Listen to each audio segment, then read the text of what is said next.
Hey, this is Michael Bear Clair, also known as Dr. Squash. And you're listening to Give Me Back My Pro Wrestling. Promotional consideration paid for by the following.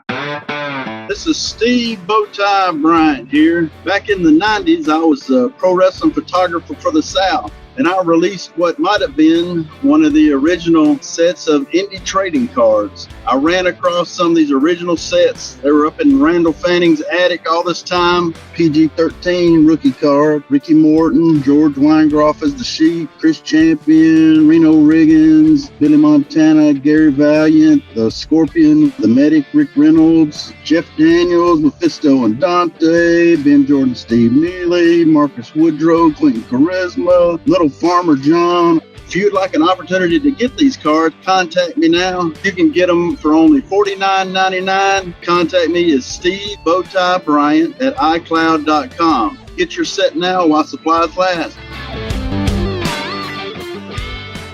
Ladies and gentlemen, welcome to Give Me Back My Pro Wrestling.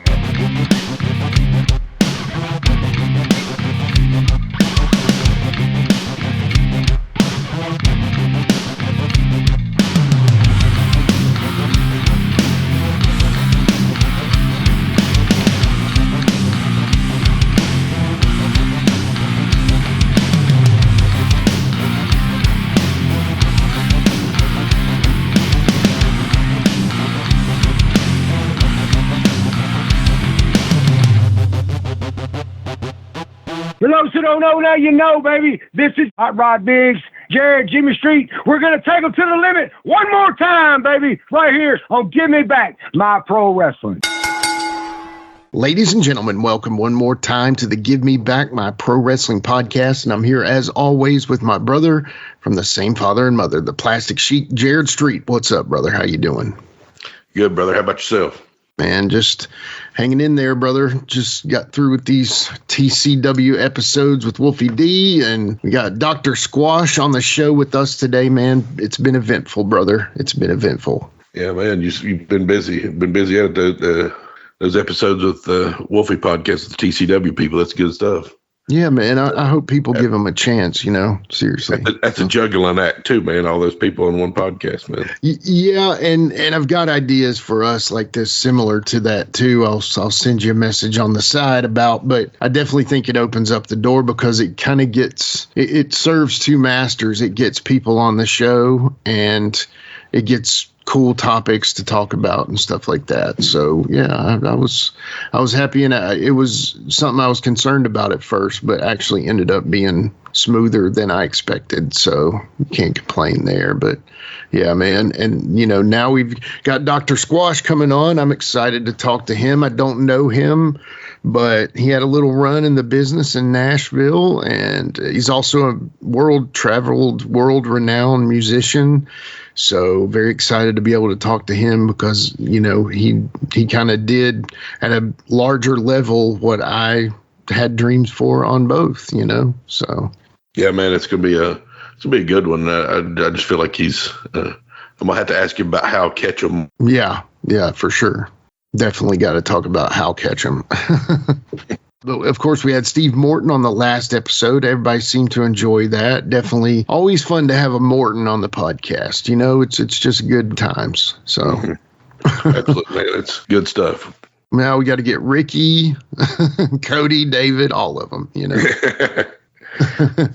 There's plenty of them. We could have the next year planned out with that. Oh, we could easily, no problem. And we could do mixtures of both, because then there's Morton, the Morton tag team with Steve and Shane, and then Shane and Bubba, and then 3-man tags, and Jerry Lynn and everybody. I mean, just so many people you could have on here, the Morton family. But maybe that's one of those topics I was talking about. Who knows? We'll see. But, very cool. We definitely appreciate Steve coming on and promoting it, and, everybody listening, great response to it. So thank you so much for that. And honestly, got some cool news, by the way. Wolfie D and Jamie are going into the Memphis Hall of Fame, man. Oh, so, nice. That's big. Yeah. Yeah, it's a big class, too. It's got Jimmy Valiant, Dr. Tom, Danny Davis. Man, who else? I mean, there's so many people in it that was like, holy cow. Rock and Roll Express. Oh man, good stuff. Yeah, man, Jimmy. Just some cool people to be in that. So they're going to have a little deal on September 21st in Jackson, Tennessee. Definitely look up those links to buy your tickets now. But PG-13's going in the Hall of Fame, man. Definitely very cool to see that. So. Well deserved, man. Well deserved and long overdue. So congrats, fellas. You probably won't hear this, but good job. Yeah. Well, other than that, I don't really have anything right now. I know Powertown's wrapping up their second series with their pre-orders, so that's kind of cool. Yeah. I already got mine in, so it's Day one guy? Are you a day one-ish? Day one-ish. No, day one-ish. I didn't do it day one, I don't think. But. Yeah. Had they emailed us back that last time, you might have day one'd them. No, I'm just kidding. Might have, yeah. Anyway, yeah, Powertown, definitely support them. Y'all, they probably put out, I would say, the best figures out there. And I'm not a figures guy, but, in my opinion, they looked like the best for sure. So, yeah, they got seem high quality ever since they kind of got torn apart for that first batch that came out, so. Leg popping. Yeah. Mm-hmm. Yeah. Well, one guy that ain't going to pop our legs today is Dr. Squash. So let's talk to him right now. All right, let's get it going. All right. We'll be right back after these messages with Dr. Squash on Give Me Back My Pro Wrestling. Hey guys, this is Wolfie D from PG-13. Check out my podcast, Live and in Color with Wolfie D, every Monday at noon. We're talking Memphis, we're talking ECW, WCW, WWF, everywhere that I've been. We even have some great guests, some Hall of Famers on the show with us. Every Monday, Live and in Color with Wolfie D. This is Kroll, and you're listening to Give Me Back My Pro Wrestling with Jimmy Street and Jarrett the Plastic Sheik. Be sure to like, subscribe, and view all of our USWO and Saw Wrestling content at Nashville Wrestling Network, exclusively on YouTube.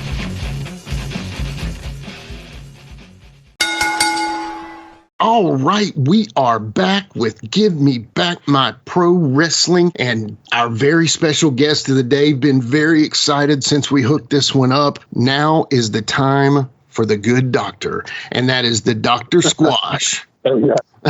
Bear, welcome to the show, brother. Thank you for coming on. It's a pleasure to be here. Good to have you. Is. Yeah, good to have you, buddy. Okay, so as we all know, and all of our listeners know, we always start off every show with the Plastic Sheik's favorite question. Take it away, Sheik. All right, Bear. So this is going to let the listeners and us get to know you a little bit. When it comes to wrestling, like if you had a Mount Rushmore of like 4 or 5 people in the wrestling business, industry, whatever, it can be any walk of life in the wrestling business that are your like top 4 or 5 guys that have influenced you like to watch, whatever. Who would they be? Well, honestly, I had great respect for Gypsy Joe. He was one of my trainers. Oh, yeah. And beat the hell out of us a lot. I was going to say, he was tough, and I had Tojo as a trainer. And Tojo also beat on us, which was great. And Rocky Johnson. Rocky was really my first trainer. Gotcha. And worked out with Rocky a lot. Yeah, I miss him. I really miss him. That's a loss. Ric Flair, of course. I think Rick, come on. Yeah. Is there anybody better? And Ricky Morton. I got to tell you, I love Ricky Morton. We worked with Ricky in the IWA. Yeah. And Ricky, he talk about a promo king. My God, no he doubt. can just kick out a promo like in his sleep. Yeah. Yeah. Such a baby face, too. I mean, like. Yeah, he is great. Yeah. I mean, he's my favorite wrestler of all time. No question. I think I used to even make people call me Ricky as a kid because I was such a fan.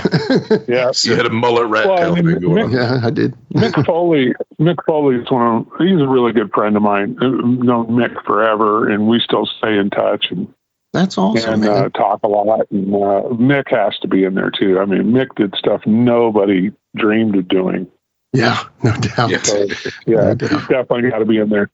That nasty plunge move that he took every week or every day on the ground, man. I mean, everybody talks about the 25-foot drop from but that's one time. You know, your body can kind of absorb that. The problem is Mick had been doing that nasty plunge on the concrete because Bill Watts pulled up all the mats. So, Anyway, man, love you, Mick. Yeah, I do too. And Mick's getting around pretty good considering the damage that he inflicted, you know. I mean, he gets around pretty good still. He's had some surgeries, I'm sure. I know, but it's but we all have his body's taking a beating, and you know he's always had that kind of almost like a wobble hitch in his step or something like that ever since he retired. That's, as Ben Jordan calls that, that's the wrestler limp. That's how you can know. If you got a crowd of 100 people, you can always pick out the wrestler because of the wrestler limp. Well, Terry Funk, man, walking to the ring. Yeah, that was Terry. Something to see. Oh, I know, Desperado playing, whipping that. I mean, man, Terry. You know, I kind of go back and forth on this because, you know, I have my Mount Rushmore, and I'm not going to go over that. I don't want to bore the people, but, you know, Rick and Terry, you know, they're two on there.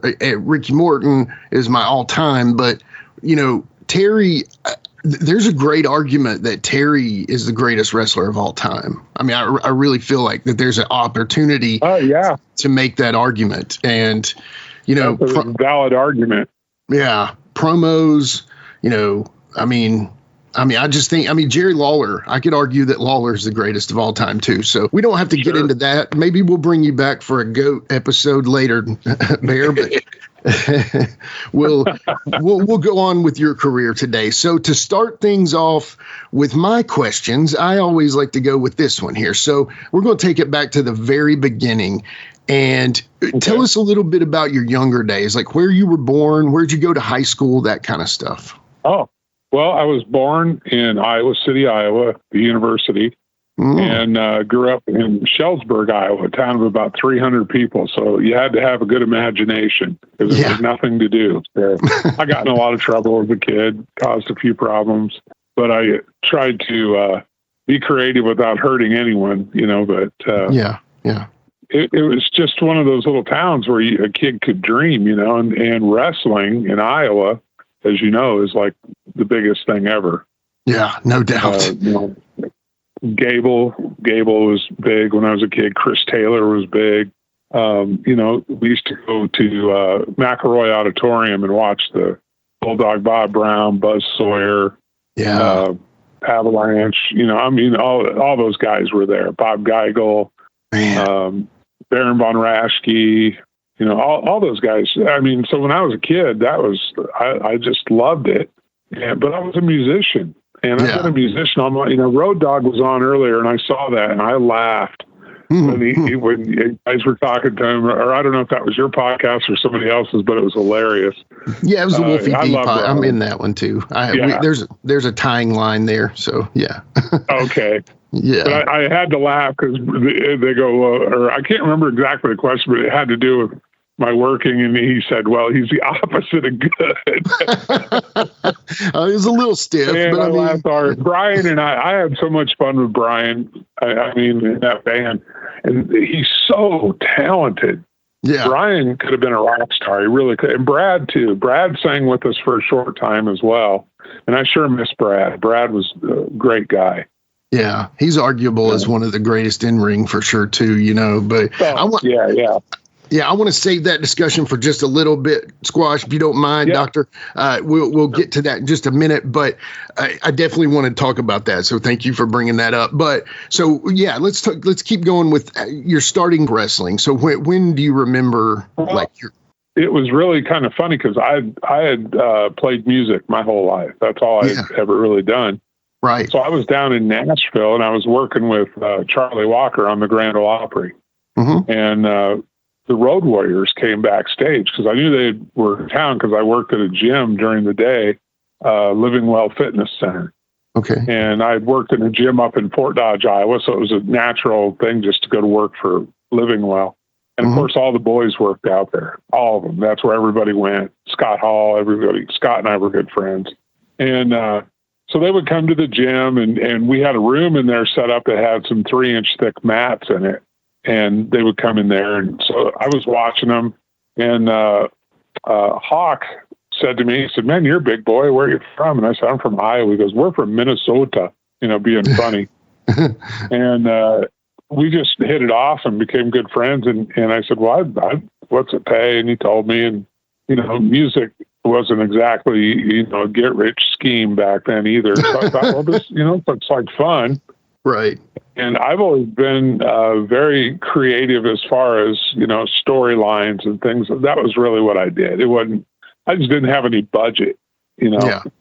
And Reno Riggins, who I deeply respect, Reno was a good kid. Absolutely. He wanted to start a wrestling group, IWA, International Wrestling Alliance. And I don't remember exactly. We had some kind of falling out, and I don't even remember what it was, but it doesn't matter. I really like Reno. I think he's a great guy. Yeah. And I look back on all this, you got to understand, it was really kind of a cool time in my life because I got to do a TV show. Maxx Payne was a big factor in it too. Max and I kind of came up with the storylines and the characters. Yeah. And anyway, I got trained by. I started with Rocky. Rocky Johnson was coming in the gym all the time, so I started lifting with him, and then he started my training. And then Rocky, I think, he went to a different territory. He was doing the Memphis territory with Jarrett, and he left because I think Fred Ottman was there too. Fred was.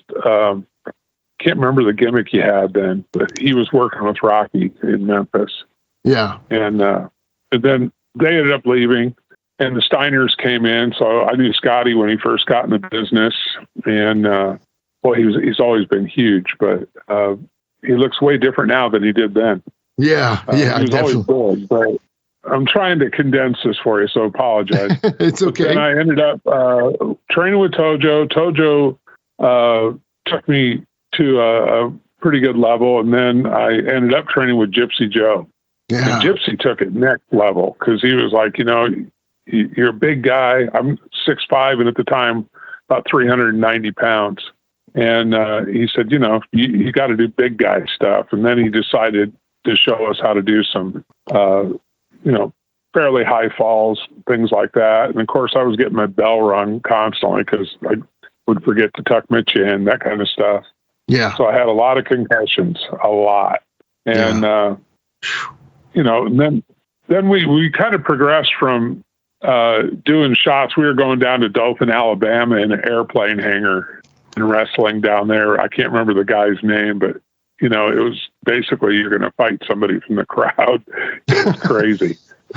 And Gypsy loved that. Gypsy loved that shit. He would go in the ring and fight anybody. He loved to fight. Yeah. And so he took me down there, and he was like, "Okay, man, when this guy gets in the ring, you tee off on him like a football," because this big hillbilly got up in the ring. And he told me just kick him right in the face. So I did, Mm-hmm. And then I had a match with Willie the Wrestling Clown. I don't know if you remember Willie or not. I've heard of him. Yes, I've heard of him. Yes. Oh my God! We had the clown gimmick long before Vince did. Yeah, that's what I've heard. I think a lot of the stuff we did. Yeah. So let me ask you something before we go further in wrestling. So we know you're a musician. You're a world traveled, awesome musician. So that's what brought you to Nashville is the music, because that's actually what brought me to Nashville as well. It sure was. Yeah. Yeah, so that was what led me there, my chance at stardom, you know what I mean? And I'm a bass player. I've been a bass player since my early teens, and, came out to Nashville with a band, thought we were going to rule the world, and then we didn't. So, but, it happens every day, right? It happens. But I've lived in my car. I was in Oklahoma City playing a band called Pacific Highway, and I decided, Mike Crosno from Toby Keith's band was the guitar player before I was in it. Okay. And then I left, got in my Impala, drove to Nashville, and I lived in my car for 3 months. Wow. And worked odd jobs. I worked as a houseman over at Holiday Inn on Murfreesboro Road, and they just put me in a room that was blocked out that they couldn't rent. And so I lived there as long as I could, and then they let me go there because they just didn't need the help. Yeah. And I worked at a Quincy steakhouse down there. Yeah. Okay. As a cook, and lived in the parking lot, and they had a bathroom with a shower there, so I could get cleaned up and stuff. So I did that, and then what really changed my life was I was reading the newspaper, and there was a job for a booking agent, right? Yeah. And it was Johnny Massey from Stars Incorporated down on 16th Avenue. I know who you're talking about. I got into my trunk. Yeah, she handled it. She was with Buddy Lee for years, then she broke off on her own.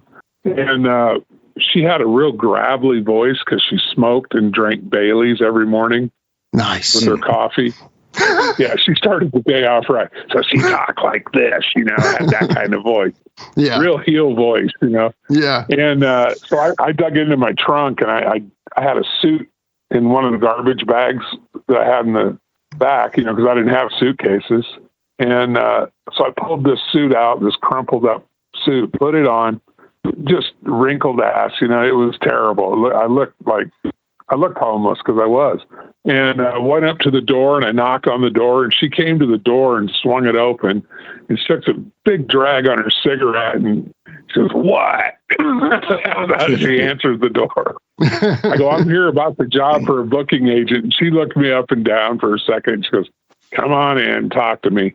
So I went in the office, and she goes, "Oh, who have you booked?" Well, I was, just full of shit. But, "Oh, man, I've done this, that," just made, I don't even remember, the bullshit was so deep that I made up. And she stopped, and she looked at me, and she goes, "How long has it been since you ate, kid?" And it just shocked me. And I said, "What?" She goes, "How long has it been since you ate?" And I said, 3 days. And she goes, "Come on, I'll take you to Shoney's." So there used to be a Shoney's down there on Demumbrian. In Nashville. So we went to that one, and I ate like 5 plates of food because I didn't know when I was going to eat again, right? Yeah, right. And then she was looking at me this whole time, just staring at me kind of, making me uncomfortable because I'm just shoveling food. And she goes, "You got big balls, kid, coming to my office." She goes, "I'll tell you what, where do you live?" And I pointed to the car. And she goes, "Oh my God." She goes, "I have a hammock on the porch at the agency, and there's a shower in the basement. I suggest you use it. I'm going to teach you how to be an agent."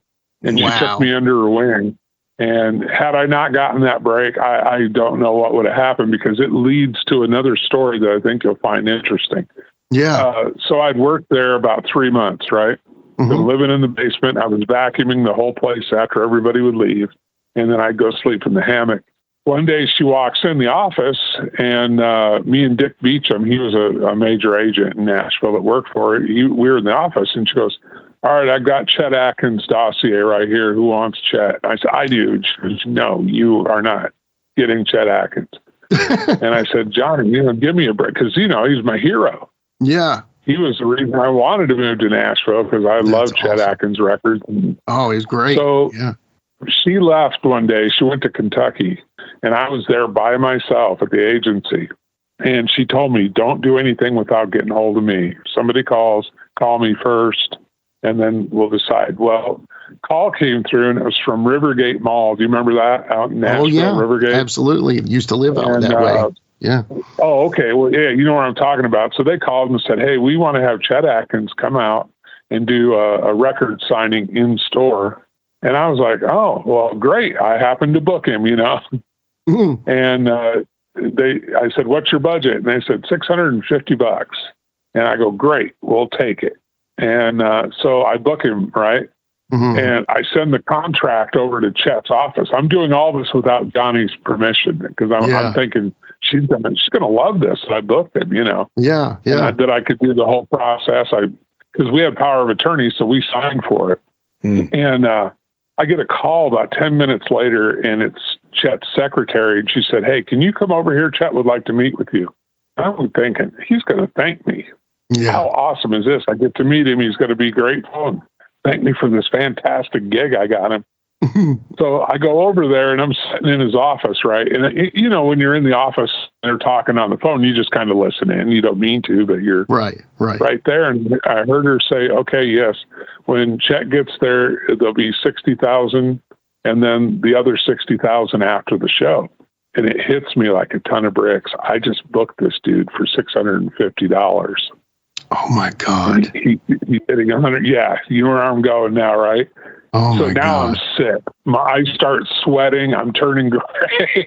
and she has no idea why Chet wants to see me. And finally she goes, Mr. Atkins will see you now. And he came down the steps and he looked at me and he goes, hi, I'm Chet Atkins. And I said, I know who you are, sir. And I shook his hand, and I think my hand had a gallon of sweat in it because I was just like, oh, my God. Because now I'm back. I'm thinking, I'm back in the car. I'm fired. This is over.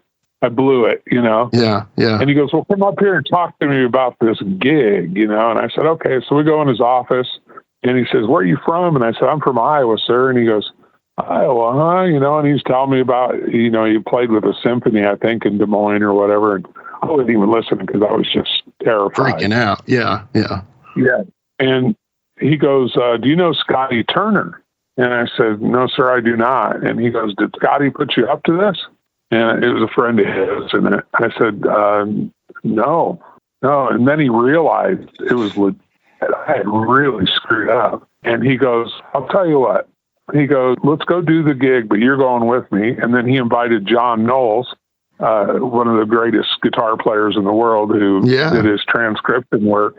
Yeah. And he said, bring a car around. So I rented a limo and went and picked him up. He drove us all over Nashville that day. Me and John were in the car with him, showing us all the property he owned. Wow. All this stuff. And then he looked at me and he said, would you like to take a quantum leap? And I said, I don't know what it is, but if you're offering it, I'm taking it. I don't care what it is. And, what I left out of that story was when Johnny got back that night, oh my God, I was down in the basement and she's screaming. So like, get your ass in my office. Got in there. Says, what in the hell have you done? And then she really freaked out when I told her that Chet called me and had me come over. And she goes, you went to Chet Atkins' office. And I said, I did. I went in and talked to him, and he wants to do the gig, and I got to find a car. And she's like, you could fall into a pile of shit and come out smelling like Rose. She goes, how did you pull that off? Because he was getting, over 100K. Yeah. And so anyway, we went and did that gig, and I sat at the table with him while he signed autographs, me and John. We just watched him. And then we got back in the car, went to Wendy's through a drive-thru in the stretch limousine. It was fun. That's awesome. And we became best friends from that day forward until he passed away. Wow. And he really took me under his wing. He taught me the business, taught me about publishing. He got me my gig with Charlie Walker on the Grand Ole Opry. That's awesome. And I started getting session work with guys like him and Ray Flack that have played for Ricky Skaggs. Ray and I are still best friends. And we have chess. We've been playing chess online for over 24 years. Wow. Day. Wow. I've been very, very lucky, and I got to meet Waylon and Jerry Reed. I got to know Jerry very well. Man. Tom Brett was one of my best friends. So my background was very much music. As Steve Miller's a good friend and a mentor. Kev Moe. The list, I could go through the whole list, but it'd take a while. And I don't mean that to sound like I'm bragging. It's just a fact. It's legit. Yeah. The credentials are real. And, That's yeah. And that, so going into the wrestling business was really, I'll tell you what happened was when I got trained, I went to, we were in Fort Knox with Jarrett's. They had a show there in Fort Knox, and that's where I met Maxx Payne. Yeah. And Max and I had such a background that was all just, he had went to Iowa. He, was an All-American in Iowa, three-time All-American, and University of Iowa. So we had that background. We knew Iowa. We could talk about that. And then his family background, we were just like brothers. Yeah. In fact, a lot of people thought we were brothers. Gotcha. Same build and similar height, and yeah. I mean, we were almost. He was about an inch taller than me. Yeah. And with the mohawk, I was a little taller than him. Yeah, right. If I sprayed it up real good, I could be about an inch taller than Max. But Max and I were, Max was a musician also. Yeah, great musician. And so we had that background together, and we'd always play guitars together and stuff and hang out. And people could not understand in the wrestling business what we were doing in the wrestling business because we both played music. Yeah. Like, why would you do this? And why would you bump if you could go play music? But I got into wrestling because my dad loved wrestling. My grandpa loved wrestling. And my dad had passed away in 85. And I thought, I'm going to show him that I could do this. Yeah. Because I'll tell you straight up, Brian was not wrong. I sucked as a wrestler. Probably the worst wrestler in the business. My work was shit. Drizzling shits, as they put it. And I never really cared because I had fun with that character. Dr. Squash was like the antithesis of everything that I was. I love kids. I tried to be friendly to everybody and kind. And Dr. Squash was an evil asshole. So it was kind of fun to play that character. And, then Max and I, we started developing characters for the IWA. And, of course, Len Rossi and Joey Rossi came in. Joey was a dear friend. Yeah. And they were like, man, this is really out there. This is like a cartoon. What are you doing? Yeah. And I said, well, we want to have fun with it. We kind of made fun. We were inadvertently trying to make fun of Vince in a way. Okay. Just totally rib it. That's what the idea was. That's cool. And we made fun of everybody. We had, I think at one point we had a guy that we dressed like Dundee, who was a midget. And we had him wrestle Jerry the King Lawler midget. And no disrespect, I love Dundee and Jerry. Sure. It wasn't even about having heat with them. It was just making fun of the business kind of, Yeah, of course. And having fun with it. And then we developed this character called Luscious Leslie Love. He was a Shakespearean actor from Nashville. And we had him come out as a gay blade biker. Nice. I'll never forget. I was sitting at the announcer's table the first night he came out. I think his name was Dick Sherman, the guy that was doing the announcing. And he covers the mic and he looks at me. He goes, "What the hell is this?" Because he was carrying a cage to the ring with a plastic tube. Mm-hmm. And I said, "That's Butch, the man-eating gerbil that he would carry to the ring with him." Straight up, guys. We did that, and. So then, of course, I got calls from, the TV station was saying, "Hey, we're getting a lot of heat over this character, Mm-hmm. And I said, "Well, just wait because it's going to get worse." And we put him up. We had him do a run. Yeah, seriously. We had him do a run with Willie the Wrestling Clown, and it was, oh, my God, he drew so much heat. Yeah. Luscious Leslie, because we'd have Willie go out and give kids balloons.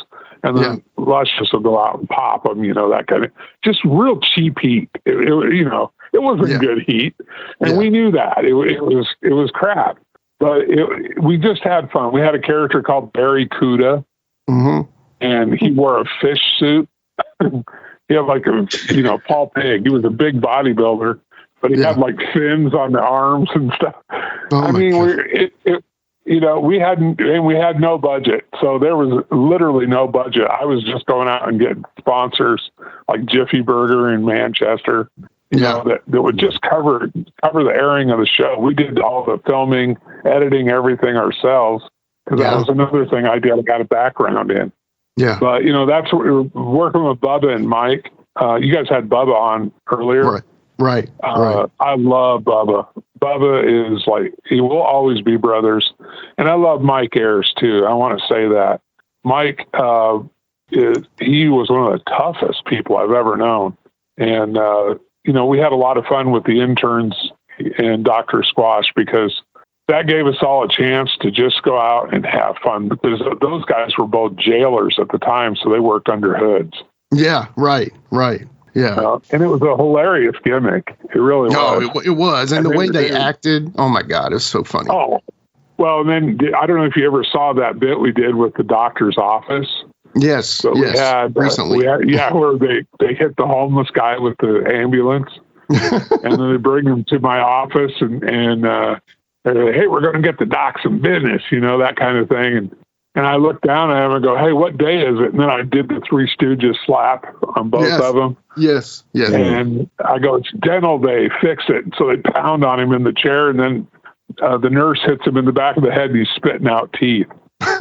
And so when I sent that tape to the TV station, which was Channel 2 in Nashville, I got a call from our salesman, Ralph, and he was like, I don't know if we can air this. It's really violent. I said, is there any blood in it? He goes, well, no, but the guy's spitting teeth out. I said, do you really think anybody believes that he's really spitting his teeth out into a platter, one by one? And I said, just air it. Just trust me, air it, Yeah, I think we were only on the air. We were on less than a year. Gotcha. Okay. But we had so much fun making that show. We did insane, stupid skits during the show. And it was more like Living Color meets wrestling. We just made fun of everything. There was nothing sacred. Yeah. So we do have some listener questions. A great friend of the show, former guest of the show, Quentin Charisma. I'm not sure if you know Quentin, but Quentin's incredible. He's a great guy, but he loves the IWA and and so he's kind of our behind the scenes question guy, So because he's forgotten more about Middle Tennessee wrestling than we remember. So Jared, I'm going to let you take the first Quentin question since it works so perfectly for what we're talking about. So. All right, Bear. So he says, before you started the IWA, you were doing security on Saturday nights at the fairgrounds. When did the Jarretts find out that you were going to start a promotion in Nashville? And was there any heat from the Jarretts? And did they ever try to stop you from running? I don't think they took us serious because they saw the show. Okay. And they saw the production quality. And I remember talking to Chris. I hope there was no heat because I remember talking to Christine and she was just shaking her head like, "You're an idiot," Yeah. Yeah, I am. I am. I'm kind of like Jackass in the wrestling business. We're just doing stupid bumps and getting hurt all the time. And we tried. We weren't like ECW or anything. But I remember. Because Peaches, I don't know if you remember Peaches. Yeah. He was their head of security. Peaches had told me, he goes, man, if you're going to air this thing, I can't have you working out at the fairgrounds. And I said, okay, that's fine, because we're going to air it. Right. And I wrote the theme music, did the voiceover, and got it to the station 2 days before it aired. You're doing it on my schedule. Yeah, exactly. You know what I'm saying, don't you? Yeah, I do. I definitely. Kind of like, we got to be on it at 9:00. Okay, we'll be there at 7 with the tape. we'd be like trying to come up with stuff to fill it, Yeah. And so if we needed filler, Maxx was always around too. So Maxx would do promos for anti-drug promos and, just anything that we could throw at it. We had soap opera laundry. Yes, I remember. So the interns went in and did that gas commercial we did for them. And I did one, it was for Howard Cherry, the guy that had Ernest, the guy that had Ernest, all that. John Cherry. Cherry. Jim Varney. Yeah, John Cherry. Yeah, it was Jim Varney. And we did a thing. He had gotten hold of Terry, or Hogan, and I was on the other line, and so we did a split screen. It was like, hey, you got to bust it down to this Subway shop. Don't even remember the name of the shop. And Terry, of course, Terry did his thing, and he goes, well, what is it? And I go, it's called the Hulk Hoagie. It was the worst commercial ever in the history of commercials. It had to be. I've never seen it again. Yeah, I think he aired it once, and one and done, and pulled it out. We did like car commercials that were just insane. I had one where this guy wanted me to sell boats for him on the commercial. So I had a guy stand in the boat and I was spraying water on the windshield out of a hose. Yeah. I was going, can you feel the surf? Can you feel it? It was ridiculously bad. So I did a bunch of stuff like that. Me and Max just tried to create stuff that was really funny. And, Max and I had kind of a falling out later, but, I've always loved him and he knows that. Yeah. He basically ran off of my ex-wife. Yeah, it was cold, but he did me a great favor, and in the end, in the end, it was a great. It was like, thank you, Max. And I've had a much better life since, and But I if he's listening, hey, I miss you, brother. No hard feelings. I have zero hard feelings towards him. But did the they band, stay together? I don't know. That's a great. I have no idea. Couldn't tell you. So obviously we talked about the Jarretts and stuff. So let me just put in this quip. I think the listener would be surprised at how much I'm working on a show up until the time that it drops. I mean, seriously, like we drop it at 12 a.m. 12 a.m. on Thursday morning, and I've been working on it at 11:58. So yeah. I know the feeling too. It's like, I got to get this last edit done. Yeah. You'll look at it and go, oh crap, I forgot something in the credits or whatever. And you got to drop all that in. Yeah, exactly. So talking more about the Jarretts and the TV show here, it says, Quentin also asked, he's got like 4 or 5 questions, so just hang tight with us. He says his TV show was on the same station as the Jarrett show. Did he try to get the time slot right before or right after their show aired? Or also did the Jarretts ever go to the station to try to get it kicked off? I believe they did. If I remember right, Jerry was not happy with the station for airing it. Okay. The station, I really had to talk Ralph into taking the program because he was like, well, we've already got, we've got Memphis wrestling. Yeah. I said, well, this is a little different, Right. I tried to pitch him. Max and I went in there and pitched him on, this is a different kind of wrestling show. It's not like the others. Gotcha. And, and so Ralph rolled the dice with us, and I think we had signed on for 12 episodes is what we were going to do. I can't remember how many we did. I think we did 10. Mm-hmm. I've got it on disc. I don't watch it, but but yeah, it was. I think there was some heat with Jerry over that. With not so much with us because he thought we were a joke, and we were compared to what they were doing. But I think he was more pissed at the TV station for actually airing this. And I do believe that there was a couple times when it did air, either right before or right after. Yeah. And I can't remember. There was 2 times I think that happened, and then they stopped doing that. And I think that was because Jerry called them up. But yeah, great respect for Jeff and Jerry and Christine and Randy Hale and all those guys that work there. And Lance Russell was one of my favorite human beings. Oh, greatest announcer too. I hit toss. So, yeah, he was a trip. Yellow. Yeah, yeah. He went to the well one too many times, man. He had great lines. Oh, he did. It was fantastic. Man. So another, listener question here, Quentin. Other promotions in the 80s that ran opposition in Nashville didn't use the Armory. Lou Thez ran it in 76, but wasn't successful in that building. So what made you decide to run the Armory? Because we're idiots.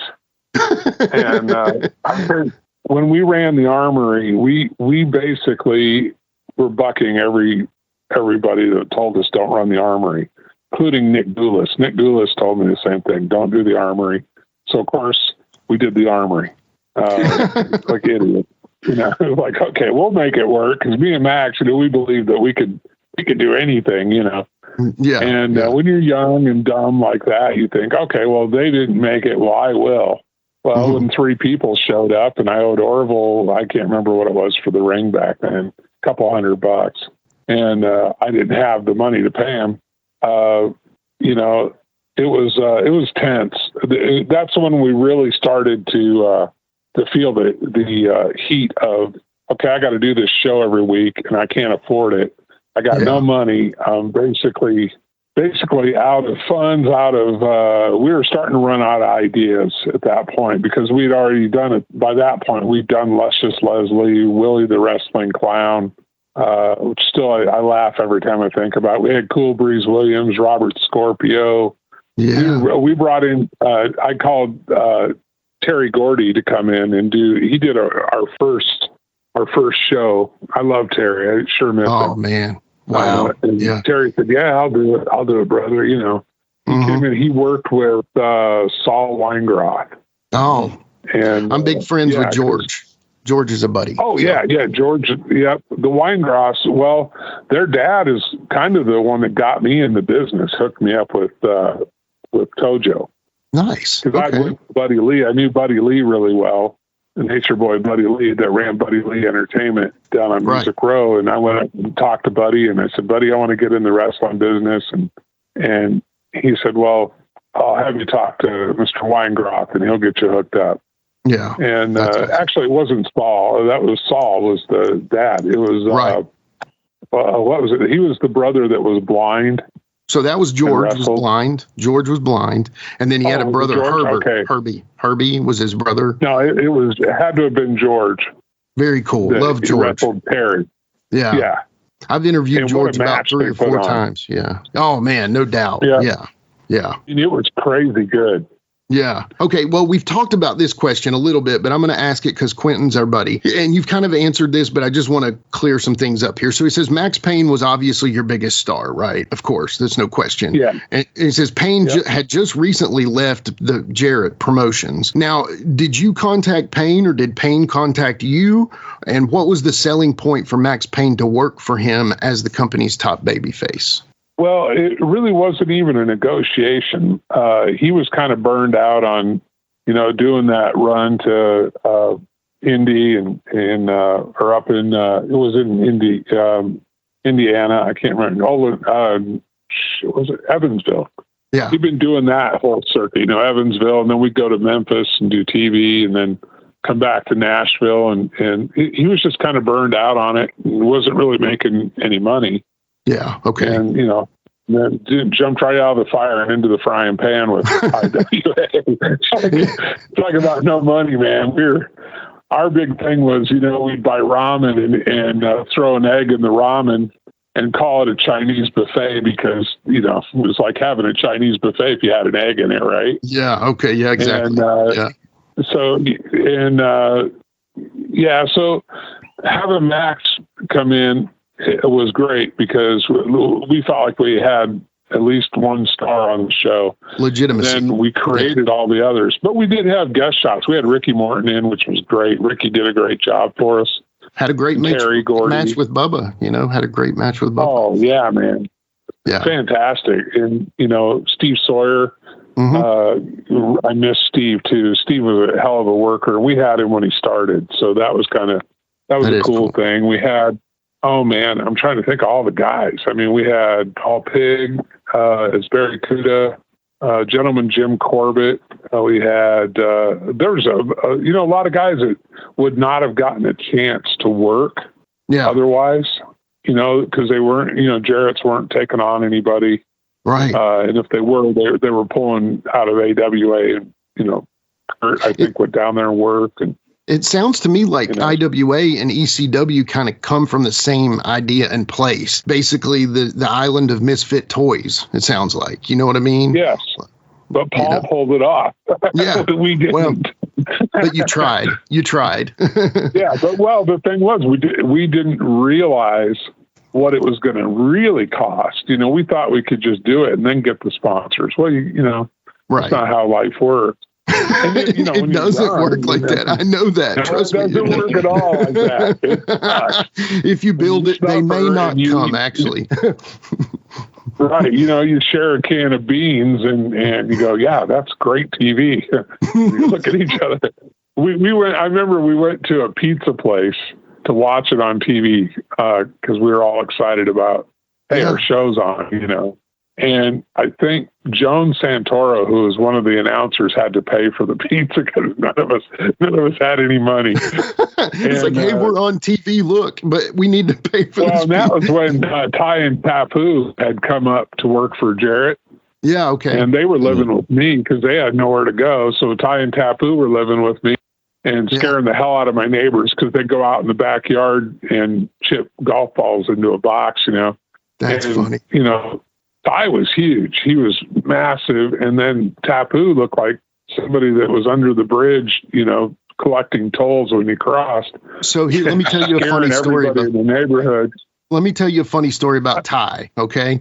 So my brother and I, we used to go to local wrestling. Okay. And the one night, you know, Nelson Royals promotion was running in a small town near us. And I remember Jimmy Valiant was in the main event, and Rock and Roll Express. And, you know, it was just like a smaller indie outlaw kind of deal running outside of Crockett, but with a lot of Crockett stars, right? And so what's funny is we'd always thought it was Haku, right?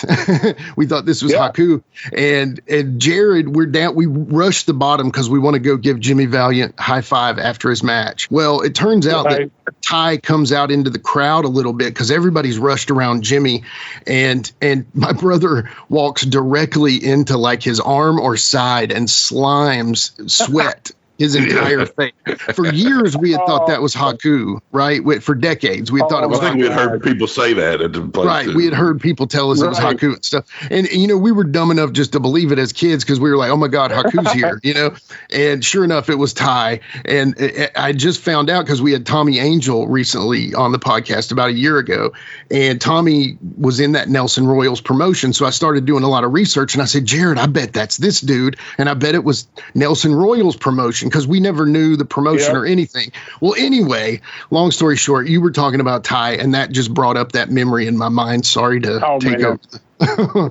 Those two guys, I took them to a Godfather's all-you-could-eat buffet, and they had just landed in the country, right? They had nothing, and so they were living with me. So we went to Godfather's, and that poor lady at the counter, because Ty ate. He took the whole bowl of peaches out of the buffet line, took it over to the table, ate the entire bowl. Holy cow. And he goes, "I want more peaches, more peaches." I said, "Go up there and ask her." So he took it up there, and she opened a whole can of peaches and dumped the whole great big can into the bowl. Oh my God. He's like, "Thank you." More peaches. And then we'd be in Kroger, and they would be eating on the raw fish. They would pick up a raw fish. They eat it while we were walking around the store. And I love those guys. You know, here's the thing. A lot of times people get on these podcasts and, you know, they'll have heat with somebody or something, and they'll say something terrible about them or you know, they did this or that. For me, I want to say to everybody that's ever been in the ring, everybody that's got in there and did their best, and sometimes it wasn't good enough or it just wasn't, you know, who cares? Yeah. We got to do something that most people will never, ever experience in their lifetime. Yeah. And the thrill of being out in front of a crowd, and it's just you and your body. You got to go out there and make it happen. It's not like music for me and you, right? Because music, you have a band. Right. And you can cover each other. You got one of the guy in the ring and a referee. Right. And you got to tell a story, and you got to build a storyline. And man, that ain't easy. People that think this is easy are insane. No, and isn't it crazy when I'm sure you noticed it too when you first got into the wrestling business? You know, I was telling all the guys like Jeremiah Plunkett, I used to ride with him a lot. You know, a lot of the guys. I'm like, guys, you don't realize how close wrestling and rock and roll are. It's crazy. Oh, same you starve to death until you get a good contract, and then that contract you starve to death for a while. I mean, seriously. That's right. I was explaining to people because we would do these long car trips to like Illinois for Burt Prentice or whatever, and I'm like, guys, you don't realize how close rock and roll and wrestling are. It's crazy. I mean, it is somewhat of an ego-driven business because you're trying to push yourself, you know, whether or not you're in a band or not, you're still trying to stand out as a performer, you know, and it's crazy how close they are, you know? Oh, it's exactly the same because, you know, I toured for about 38 years all over the world, played music everywhere. Yeah. And I can tell you without hesitation that it is absolutely no different than crawling into the car with the boys and going down the highway Yeah. You know, you're eating the same crappy food. You're running down the same road. You're playing the same arenas. Mm-hmm. Mm-hmm. It's exactly the same. It's, you know, everybody starves. I mean, it's... Yeah. Hey, it's the Heat Miser Scotty Blaze. Now I'm inviting all of y'all to join me on my brand new podcast, Turning Up the Heat with the Heat Miser Scotty Blaze.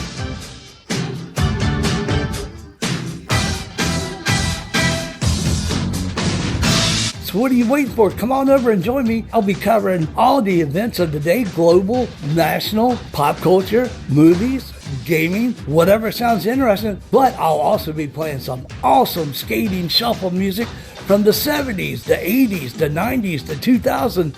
Anything that has a good beat, I'm going to be playing it. You can rest assured. Come on over, tuthradio.com. The podcast is on every major podcast platform.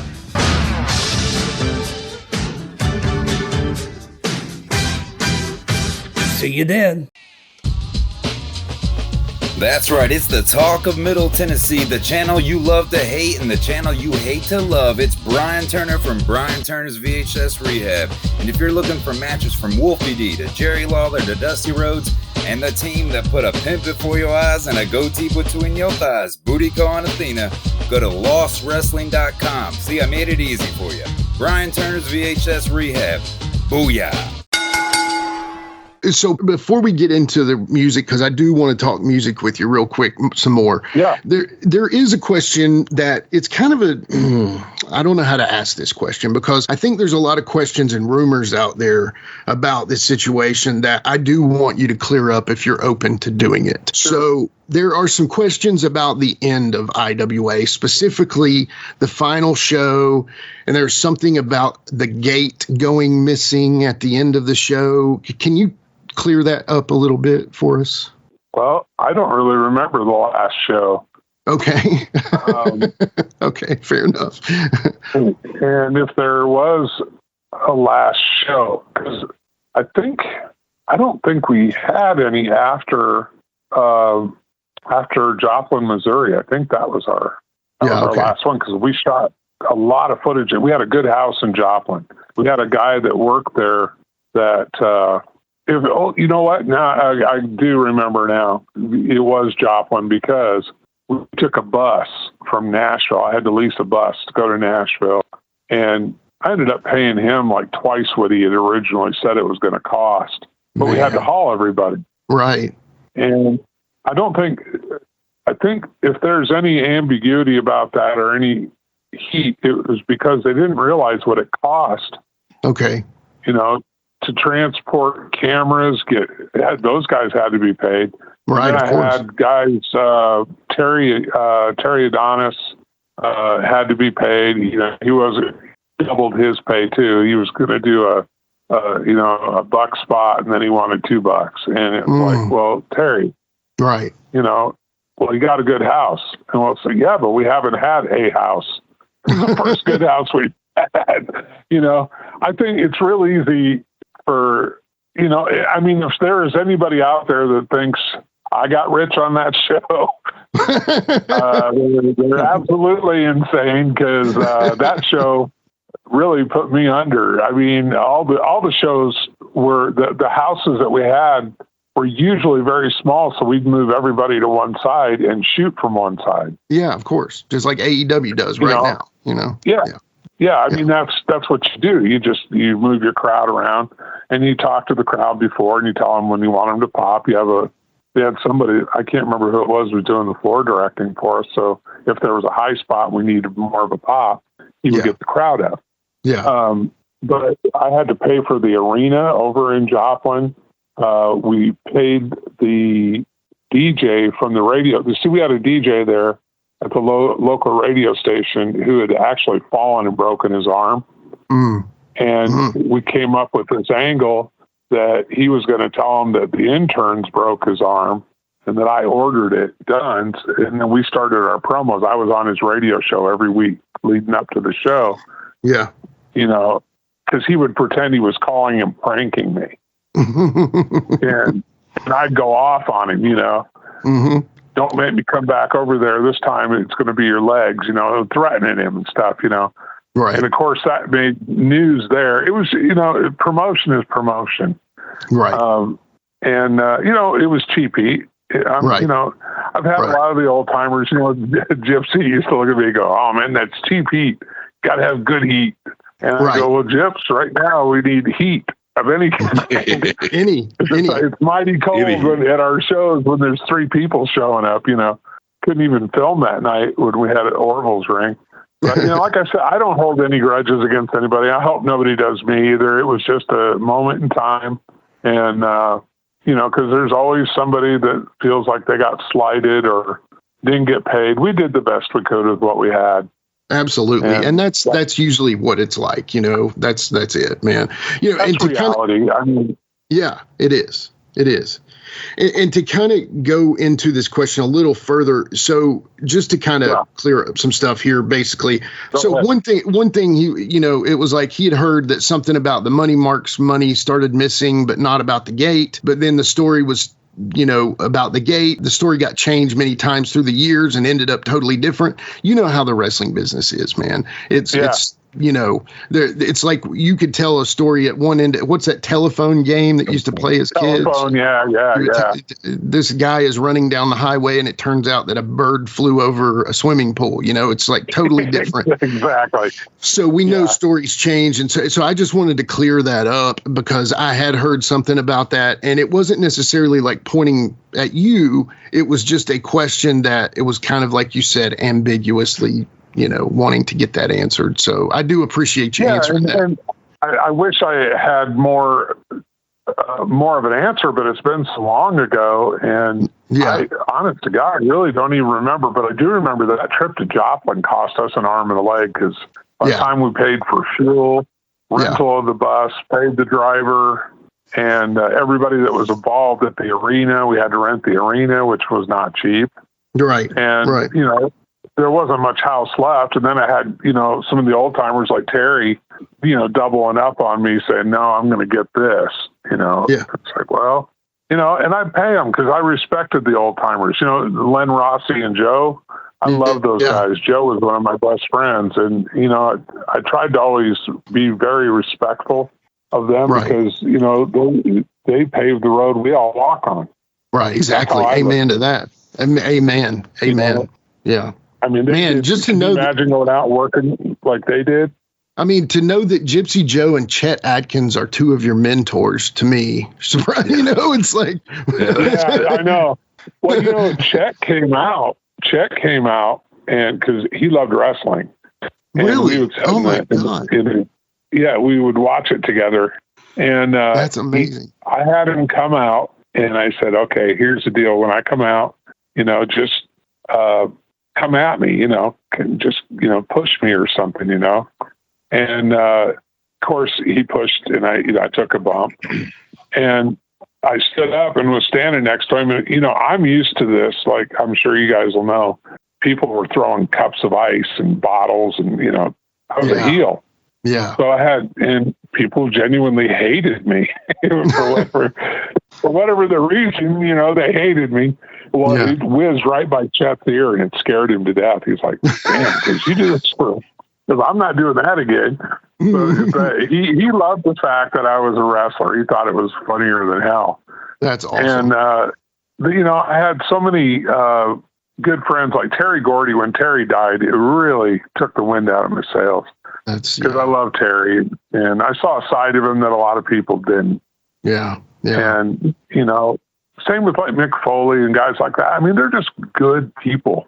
Yeah. Mick's one of the greatest people I've ever known in my life. He's salt of the earth guy. Yeah, salt of the earth. Man. Why can't we have Mick Foley for president? I'd vote for Mick in a heartbeat.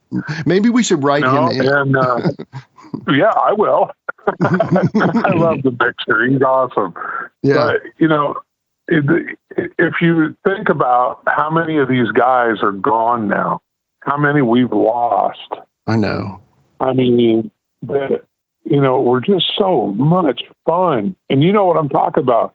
Yeah. The ribbon on the road and just the backstage banter and all the stupid stuff we said and did, And every time like I was in, when Maxx went to WWF, I remember we were in Salt Lake City, and I was out there with them, and Hellwig and Savage, it was Warrior versus Savage, and then Savage came out during Rick Rude's match, right?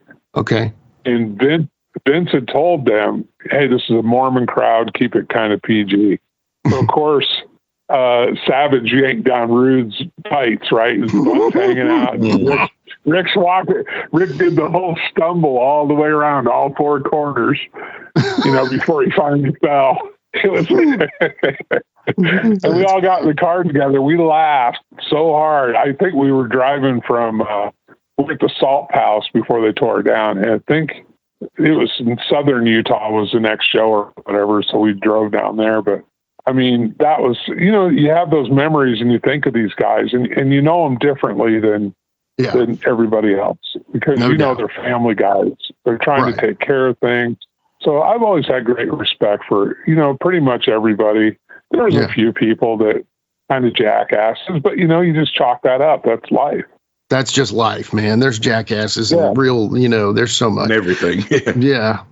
But for the most part, the boys were really good people. Totally. I totally agree. All right, Bear. So we're going to give you a little opportunity here to to brag on yourself a little bit, talk about your music career. And I'm just going to start out by saying, hey, man, I'm a big Hal Ketchum fan. So. Oh, yeah, man. I miss Hal. I toured with Hal a lot. But more importantly, Hal and I, we were like brothers. Yeah, that's awesome. And, man, he lived with me for a while. He lived with me for about a year. And we would sit out on the back porch of my house and just play music. And it was always music with us. It was always, we went to Ireland together. We played over there. And I'll never forget the last show we did over there in Ireland. Right before we walked out on stage, because we had a pretty young band. We had Johnny Hyland on guitar. I was playing bass on that gig. And we had Cody Leppo from Jamie Johnson's band. He was playing drums. And right before we walked out, he looked at me and goes, let's show these kids how it's done. And it was just a beautiful show.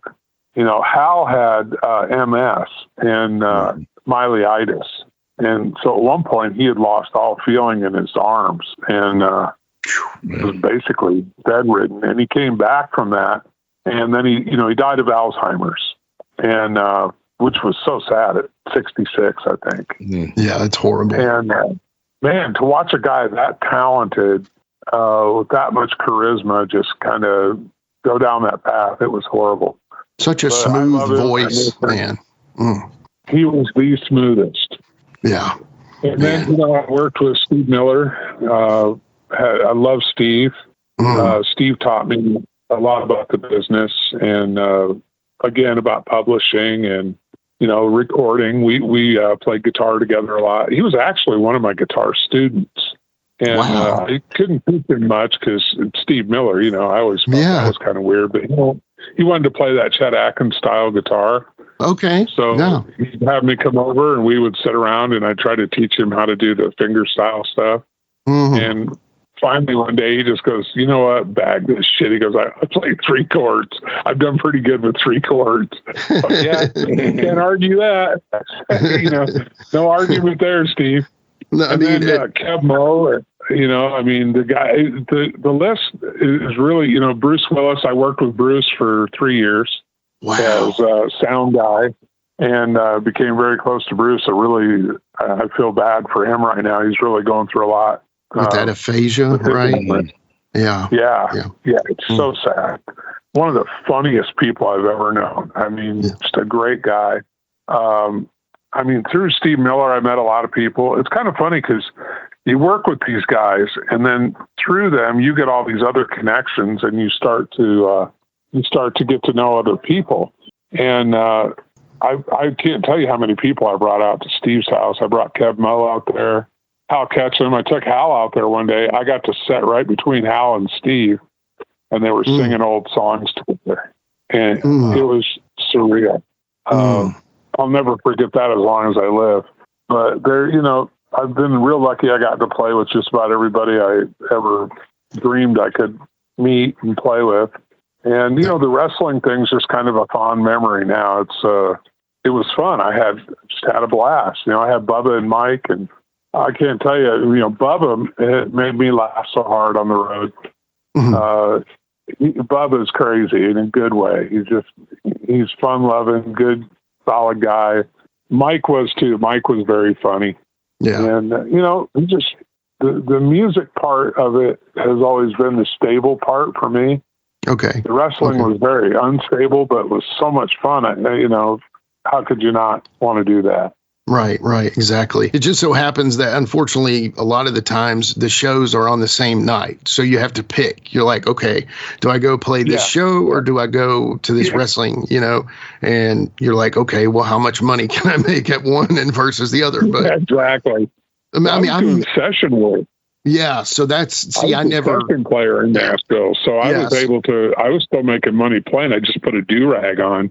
Yeah, to go to the studio, and, you know, because that hair and that beard were pretty crazy. Gonna stand out, yeah. And it's so funny now, bro. You would be like the main dude for Luke Combs or somebody like that. You know what I'm saying? And they would be like, please look like Dr. Squash. Yeah, I mean, like you could easily be in the Zach Brown band right now. You know what I'm saying? As Dr. Squash. That's hilarious.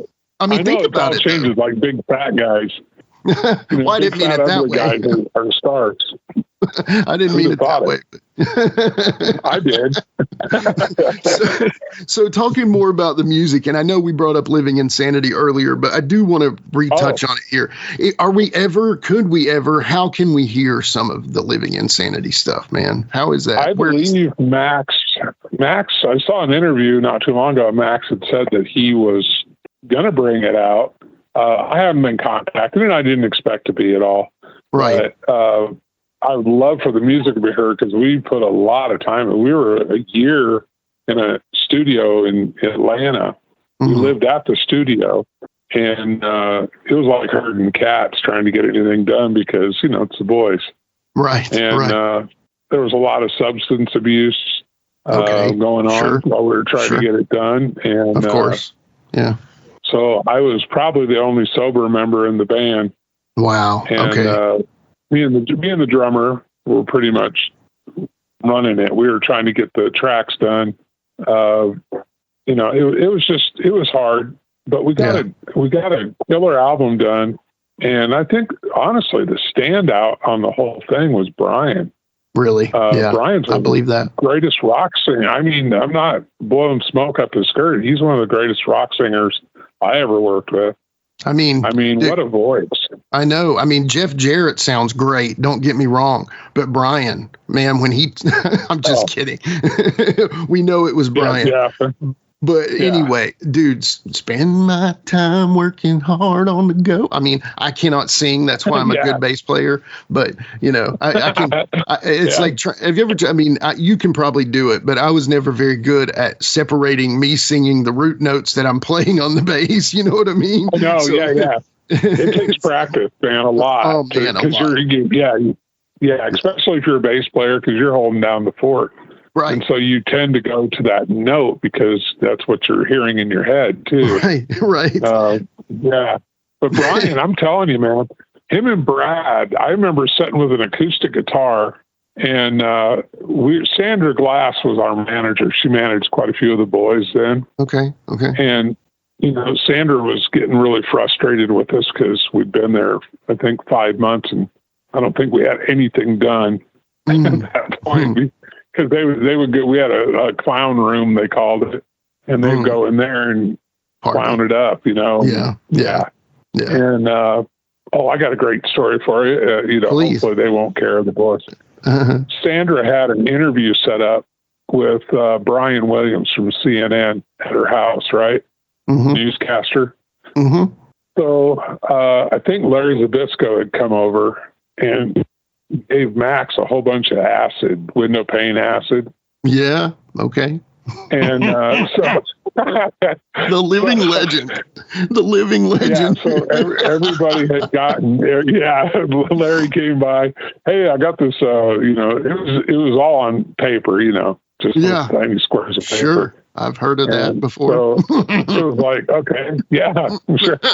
So we decided in our infinite wisdom to do that before we went out to Sanders to do that interview. So of course, yeah, we were working on getting out there, and Brian Williams from CNN had come into the room and shook our hands and said, "Hey, it's going to be a really great interview with you guys. I'm looking forward to doing this." And it was Brian Williams. We were like, "Wow, big time, right?" Mm-hmm, mm-hmm. Well, we went out into the kitchen, and Brian, for whatever reason, they had Sandra had ordered all this food in for the interview, and there was a whole plate of shrimp, like, the big Gulf shrimp, and Brian started eating all the shrimp, and it was for the guest, and he just kept hammering, and pretty soon there was like almost none left, and then he started tripping balls. He was really, he started losing his gourd. And we were talking, Sandra, I think it was Sandra, and Brian Williams was standing in the kitchen too. So Road Dogg turns around, pukes into the sink, everything he just eaten. And then wipes his mouth off and looks at Brian Williams and is like, "Oh, yeah. And I just the look on his face. Brian Williams' face was like, okay, did I really just see that?" And then Brian goes, "Where's that shrimp?" He ate the rest of it that was kept eating. So then we decided, okay, we are way too out there to do this interview, right? And Max had parked Christine, his Lincoln, on the other side of the house. So we snuck out the back, all of us, and got in Max's car. And Max is trying to drive down the lane to get out of there. And I think he was probably going about 5 miles an hour. We were like, slow down, we're all going to die. Oh, my God. So then we're driving down the highway after we got out of there. So now we've missed the interview completely. Yeah. Sandra's so mad because we blew it off. There was no way we could have done an interview like that, right? Right. And we're going down the road, and all of a sudden it hits that point in the trip where everyone gets philosophical. You know what I'm talking about? I've heard of that as well. Max goes, "I really don't need money. I don't need money for anything." And Brian goes, "Give me your wallet." And Max pulled his wallet out, handed it to Brian. He threw it out the window on the interstate. Oh my gosh. So then we pull over. We're all out there looking for his wallet. It was the money. He threw all the money out of the wallet. There was, I don't know, it was several $100s, but it was everywhere. Oh man. So yeah, that was kind of the life of that band. Okay. It was just insane, but the music.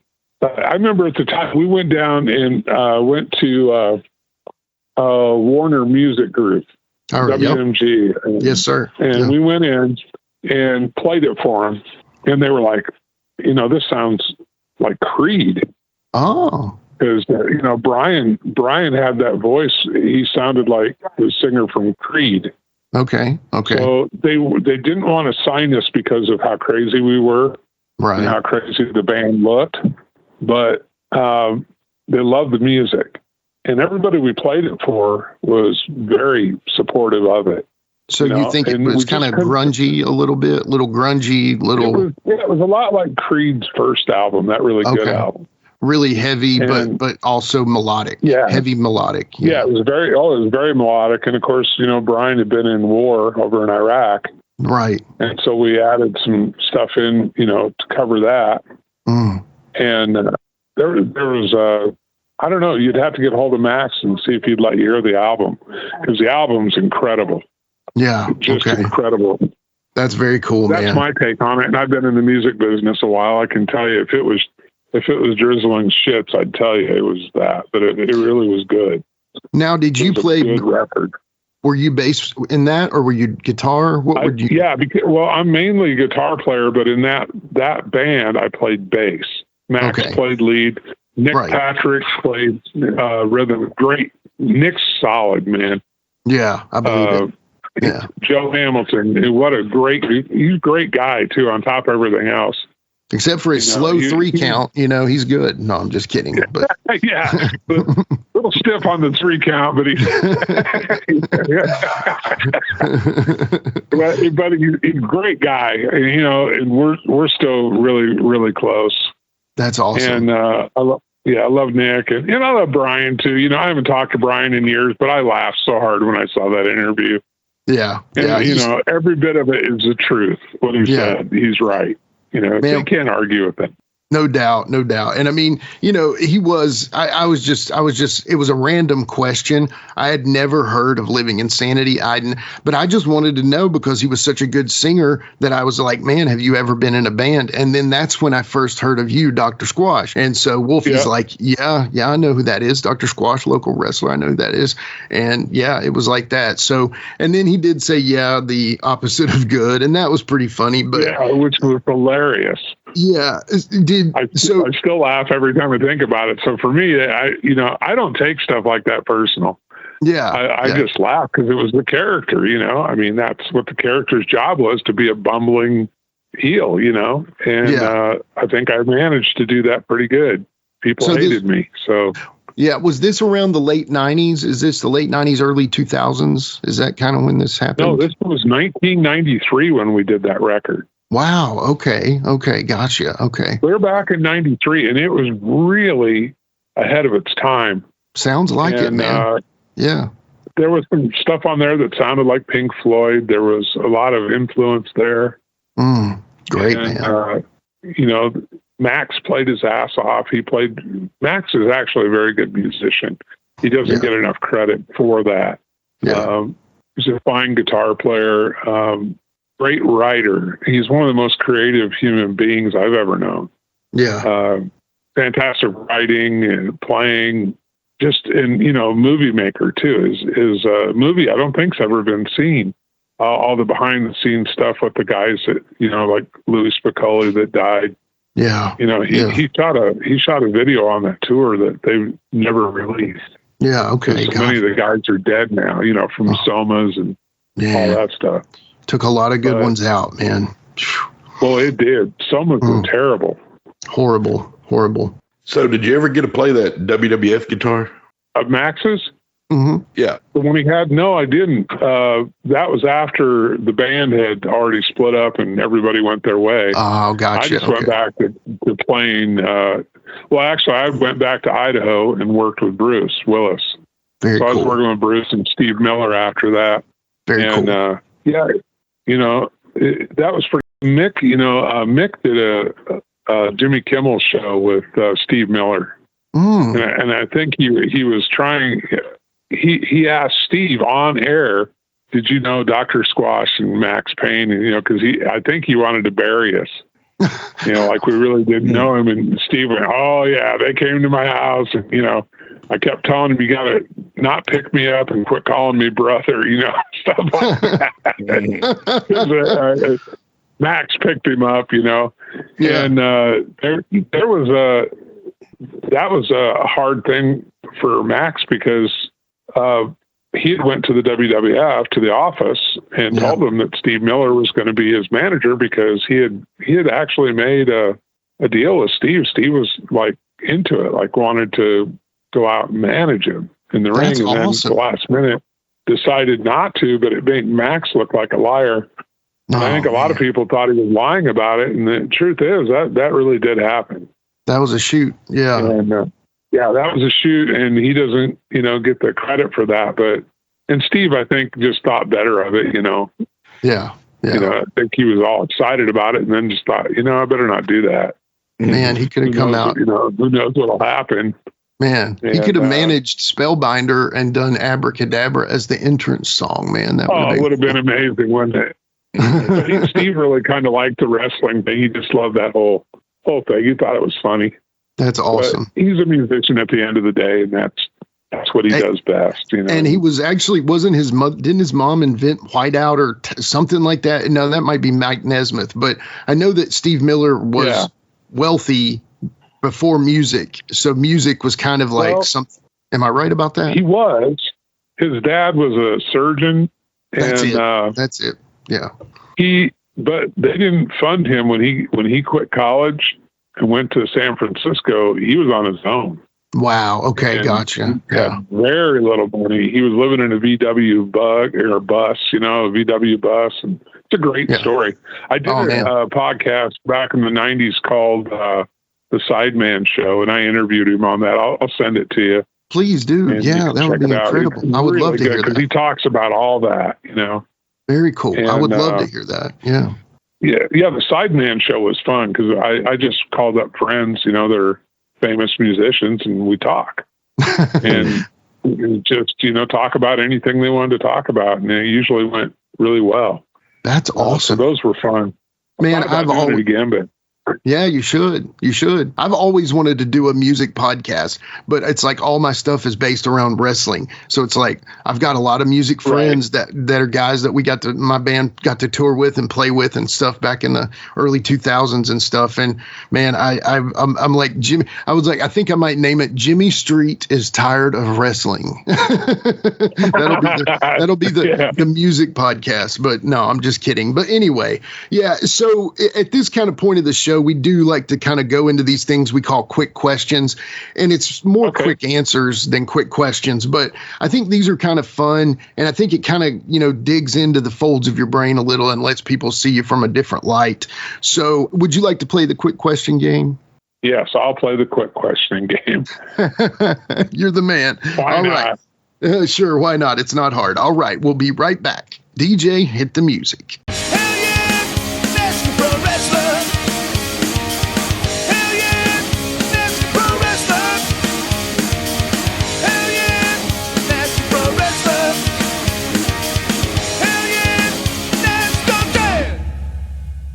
And we are back. Very first question of the quick question game with our very awesome guest, Dr. Squash, is WrestleMania or Super Bowl? If they were on the same night, which are you watching?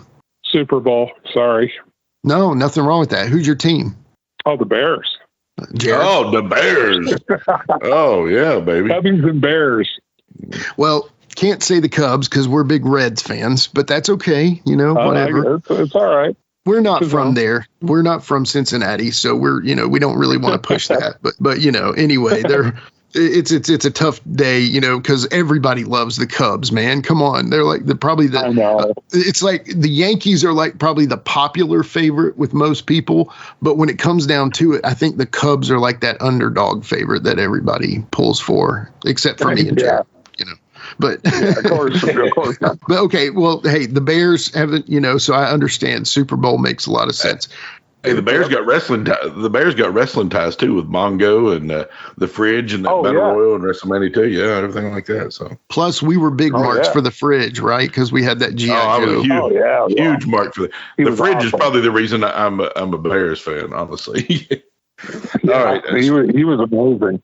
Which is crazy to think about. So, Bear, if you had, how about advice for your younger self? If you could give your younger self some advice, what would that be? Don't take yourself too serious. Okay. All right. Never. Yeah. I'm putting that down as a note to self. Note to self. Yeah, me too, man. Because that is true, bro. That is true. You forget to have fun. And it's so funny. Jared and my dad have given me advice because I dropped out of school to do music. I moved to Nashville, hopes and dreams. I'm not trying to take your story over here, Bear, but when it comes down to it, there's a lot of similarities there. And I came to Nashville, and my brother and my father were like, Jimmy, you were like always the serious one of your band. You were the one that took everything serious, wanted to make sure, because that's how I thought it had to be done, man. You know what I mean? I was like, if we're not living this, then we're not real. And that's how they do it. The real ones are the ones that end up the famous ones. And that's what we were in it for at first. I was in it to be fame, rich, and glory, and all that. And, And you're right. It's hard not to take yourself too serious because I would get to the end of a band. They would break up. My dad and my brother Jared would be like, Jimmy, that's the other thing, man. You always get with guys that aren't as in it as you are. Yeah. Yeah. And that's true, man. I can relate to that. I'm sure you can. I think the thing with music is music's a lifetime. Yeah. If you're real about it, right. Music is something you're going to do your entire life till you can't do it anymore. And then you're probably going to croak because you won't be happy. Right. If you don't have music in your life. Right. That's just who we are. Yeah. There's just something about music that, it's like wrestling, but it's also so different in a certain sense. And this next question actually is going to be a favorite of mine, I think. So, talking about, I want to break this one into 3 parts. So, favorite song right now, okay, all time. So maybe they're the same song, maybe they're different, but favorite song, what song you're digging right now, doesn't matter what it is, who it is, whatever. Also, what's your all-time favorite song, okay? And then the third part, and I can repeat all this if you need me to, is what is the favorite song that you've played on? So anyway, go ahead. Oh, okay. Well, I think right now, trying to think of something I really like right now. Believe it or not, it's actually an old song. Very old song I cut for a record. It was Somewhere Over the Rainbow. Oh, dude. Yeah. And, I mean, that's a standard. Chord changes and the I love Tommy Emmanuel's version of it. If you've not heard it, you should hear it. Yeah. Gotta love it. Yeah, man. And that song is one of those that no matter where I'm at, if I hear it, it just takes me back to being a kid and watching Wizard of Oz and because that was all part of that imagination thing when you're a kid growing up that you really want to try to foster. And that song has always been very, very special to me. Oh, definitely. And, what was the other question? So just your favorite song right now, like what kind of song are you digging on the radio or just what's in your playlist that you listen over and over again? Well, that's a good question. 'Cause I really, believe it or not, I don't really listen to radio. Okay. Yeah, I don't either. I stopped listening to radio, but I'm a huge Pink Floyd fan, and I love. Actually, I'm listening to Kevin Kugel. Okay. If you haven't heard him, Kevin Kugel is a guy I produced, and cool. The record is so good. He's like Hendrix meets Robin Trower meets Chris Duarte. Stevie Ray. Wow. Incredible writer, singer. It's all original music. I really like original music too. Me too. Yeah. Not huge on cover stuff, but I mean, some of it's really great. If it pays the bills, Kevin right? Kugel Band. You got to do that. But when you can, anyway, beats the alternative all now. Yeah, exactly. Lights are good and hot water is really good. So keep the bills paid when you can. A soft place to fall, right? Come on. Yeah, exactly. So Bear, who would you say is the most famous person in your contacts, your cell phone? Oh, geez. Well, it would be probably Steve Miller, definitely. Yeah. Okay. Pretty good. Kev Mo. Yeah, those are some big names. Yeah, they're Bruce Willis. Holy crap! Okay, yeah, that's pretty big. Yeah, I love Bruce. Man, what a great time that was. I had so much fun with him. But there's 3 I can think of off the top of my head. I mean, those are been really lucky. That's like the Mount Rushmore of your cell phone contact list. Well, I have to go through it, but I've been real lucky. God puts us where we're supposed to be. Right. And I really believe that I've had kind of a charmed life that way, and God opened those doors. Even the stuff that wasn't good, that happened is all really good in the end because it brings you to where you are today and where God needs you to be. Well, to not quote Third Eye Blind, I have had a semi-charmed kind of life. So anyway. All right. So the next one, and this one is actually an interesting one. And I don't want to keep it just to wrestling because your music career is so important as well. What is the worst advice you've ever received? Oh, man. The worst advice would have to be, you don't need to tuck your chin when you do that back bump. Oh my God. Oh my God. Who told you that? I don't want to say because they're still in the business, but they're like, oh, you don't have to tuck your chin. Yeah, that was good advice. Oh man. And that led to a lot of concussions, I would assume. That did. Yeah. I had a lot of concussions and, and then finally Gypsy was like, hey, dumbass, tuck your chin. So was it just something that they were doing, or did they want you out of the business? Honestly, I think it was more of I think he was ribbing me, actually, looking back on it. Wow. But okay. I thought he was being serious, because I was green as shit. I didn't know. So I was like, okay, well, I guess, Yeah. Man. I had long hair. So I was like, well, flick your hair around, sell it. Mm. Oh, okay. Of course, then you're smacking the back of your cranium. Yeah. And as you guys know, back then we didn't have any pads around the ring. No. You took your bump out on the concrete. Right.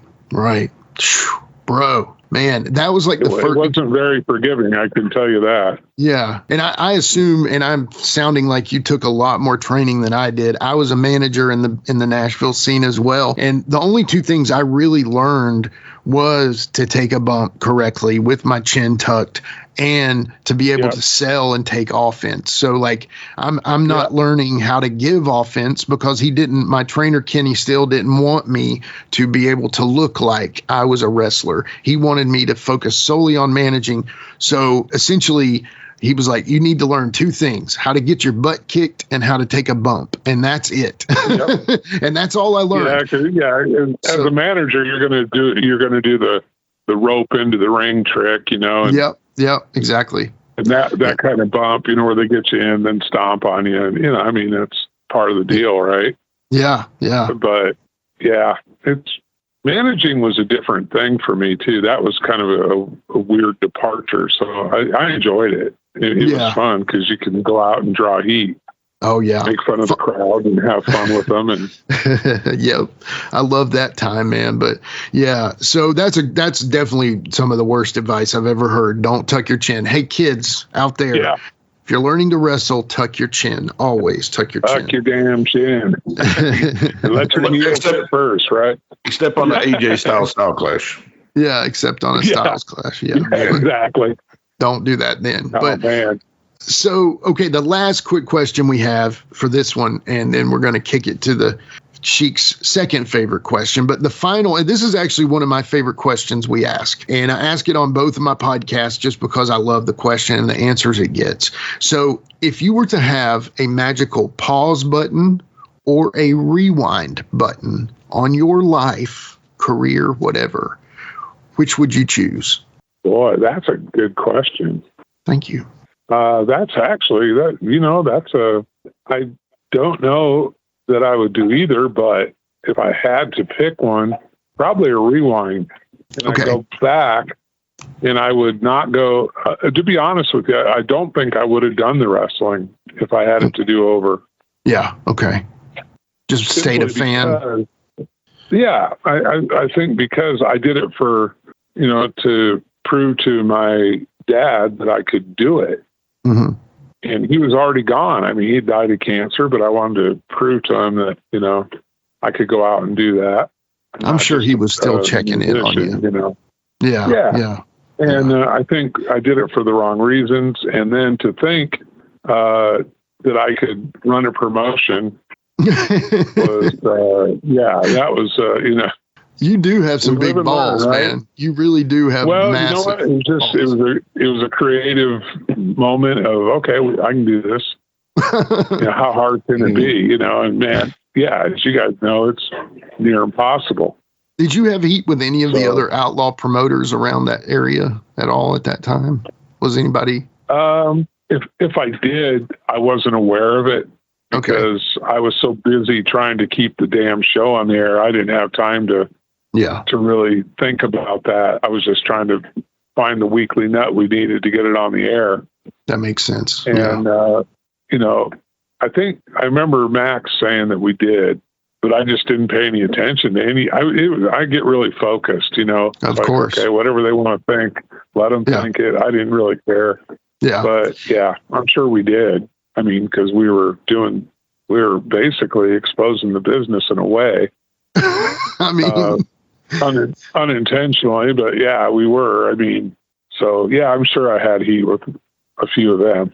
Yeah. I mean, it's I just assume because I know the wrestling, Burt Prentice's, those guys. I remember working for Mike Porter, my very first person I worked for in Nashville. And he was like, now you can't go work for that Tony Falk. And it's like, well, I actually would love to go work for that Tony Falk if you don't mind. And he's like, no, you can't work for me and that old Tony Falk. And then, when you would talk about possibly getting other bookings, he would then say, okay, well, Jimmy, I want you to go up to Kentucky and work for Bert this Friday. And you're going to get to manage Dutch Mantell against Jerry Lawler. They would do stuff to kind of keep you with them. They would feed your ego. Yeah. You know what I mean? Yeah. And I knew I could kind of see where that was going. And so I ended up leaving that promotion, and I'm glad I did, but it's just funny because, there's such a small territory when you think about it, but there's so much infighting, and it's just. God, yeah. Yeah, I did witness that, like with GWA over in Oklahoma. Yeah, I saw some of that same stuff you're talking about, just the infighting and the jockeying for position, and which to me seems kind of silly. I mean, we're all in the same business. I mean, can you imagine if everyone worked together? How massively just man. But and you know this too. I mean, some of the boys, there's a lot of unspoken rules that are supposed to be followed that just don't get followed. The old timers had respect for each other and I think a lot of the new breed, I guess, is not disrespectful of it, but it's become a very narcissistic business. Well, there's a TNA wrestler, John Schuyler, that I've talked to in an interview before, and he actually said it the best. And, the question was, what is the deal with the current rift between the new and the old guys? It feels like the new guys, don't want to listen. And he actually explained it incredibly well.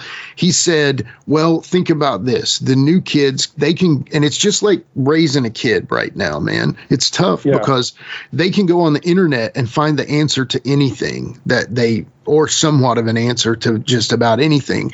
So if you're saying, hey, don't drive on the wrong side of the road, well, they look it up and say, well, it is possible to drive on the wrong, you might die, but it's just like they can get any answer. So it makes it hard to parent. It makes it hard to train. It makes it hard to be any kind of somewhat of an authority figure in a even small level, because so many of these kids can just get the answer from internet. So it's just like wrestling, they know how to do a move because they watched it on YouTube.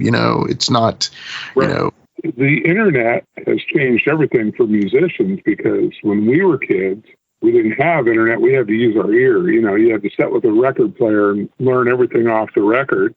Yeah. And now kids can just get on the internet and learn to play like Van Halen. They can. Right. There's 5 and 6 year old little Chinese kids that are just smoking all of us. No doubt. Yeah, crazy. It is true, man, though. And it is. And I don't know that there'll ever be a way to reverse that unless something happens that, you end up, there's no way to put the toothpaste back in the tube on that one, No, there's no. Yeah. So we do, as we're kind of wrapping up the show, man, this has been incredible, Bear. It really has. We got to get a part 2 or something out of you here. But Jared always asks his second favorite question. So I'm going to take it. So take it away, Sheik. So Bear, in wrestling, like favorite match, or like, match you're involved in that you've ever had, what would that be? Oh, it had to be with Ricky Morton and Bubba. Yeah, that was such a fun match. Ricky orchestrated it very well. We knew, what was going on. He was so much fun to work with. Ricky's such a pro. Yeah. I mean, for me, that was kind of a highlight of the whole thing. And to have him be so kind on top of everything, there was really no ego. It was just make money, let's make some money. Let's do business. And, truly just a real thrill to work on that in Joplin. That was really fun. Yeah, that's awesome. I mean, dude, who can disagree? That was a great match, and I've recently watched that match, and we had Bubba did great. Oh, he did, man. He did, and he's so just humble, And I'm like, brother, that was a great match. He really is. I mean, it's almost impossible to break through that with him. You know what I mean? He's so humble. I do. He is very humble. and he's one of the sweetest people on earth. And I love his wife too, Susie. I introduced them. Yeah, really? That's amazing. Yeah, oh man, she was a singer, and invited her. I think because of Joe Silver, the guy that was our ring announcer. Yeah. She ended up coming around, and her and Bubba, they just fell in love immediately. And look at the family they've got now. I know, it's so awesome. It's really beautiful. That really is. Yeah. And plus, he's our unofficial wrestling uncle when he was Sonny Street. You know, we're Jimmy Street and Garrett Street. He's our uncle, Uncle Sonny. We love you. Yeah, that's a great guy. Yeah. What a great gimmick that was. Bubba's just good people. He really is. If you were to describe Bubba in any way, he's good people, man. He really is. Yeah, that's all you can say. He's just, it's somebody you'd want to be around. Yeah. So, it's funny. You love the road, man. You're a musician. You're a wrestler. All of that is based along car trips and road trips. Right now, what are you up to right now? I think you're doing some cool stuff, right? And it's still doing road trips. Tell us about that. Yeah, I'm still out there on the road. I'm driving bus for a company called Windstar Lines out of Carroll, Iowa.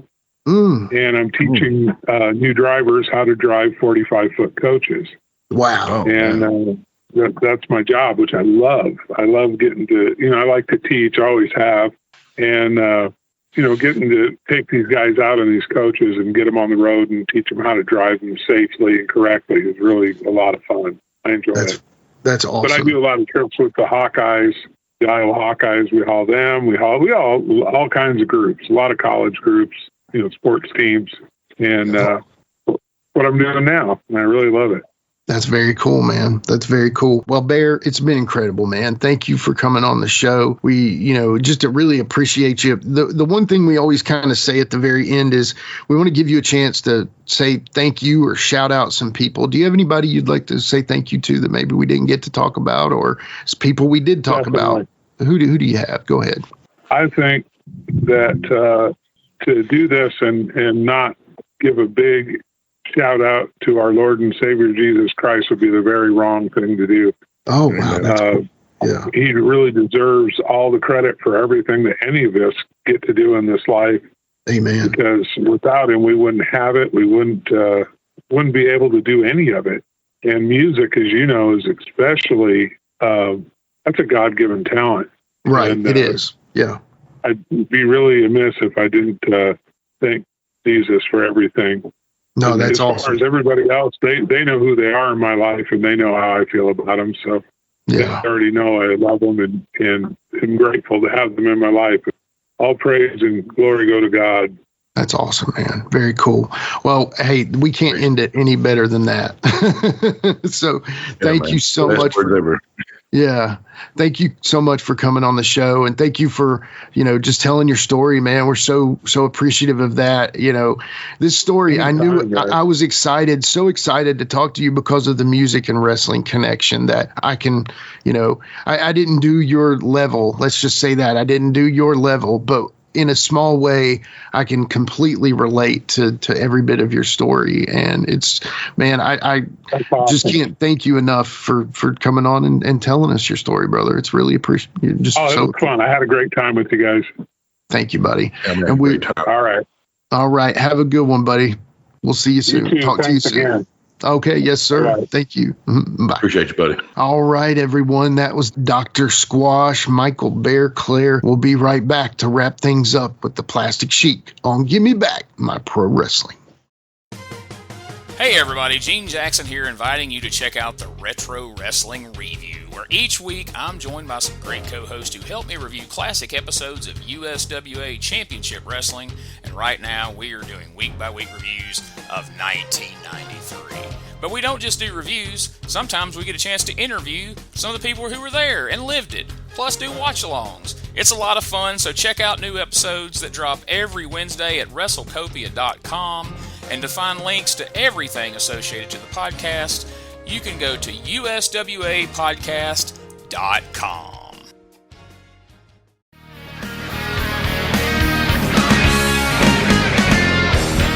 This is your rock star ring announcer, Aaron Camaro. I'm a man who believes the two greatest art forms ever created are professional wrestling and heavy rock music. So when I'm not hosting the best parties that also happen to be live professional wrestling shows, I'm hosting the Decibel Geek Podcast. Decibel Geek is a weekly podcast that features discussions of all things rock. We're talking the Beatles, the Stones, Led Zeppelin, Jimi Hendrix, Black Sabbath, Kiss, Ozzy, Motley Crue, Guns N' Roses, Metallica, Alice in Chains, Pantera, and everything in between. Plus, we'll turn you on to new bands from today that have the same spirit and style that the legends do. Decibel Geek is hosted by myself along with Rockin' Pod founder Chris Sinzak, and each week you'll get interviews with famous musicians and industry insiders along with informative, entertaining, humorous, and insightful discussions, and most importantly, a passion for the music. So if you love to rock out as much as I do, then this is your invitation to the greatest rock and roll party in all of podcasting. It's Decibel Geek, and it's available right now on all major podcast platforms. Oh yeah!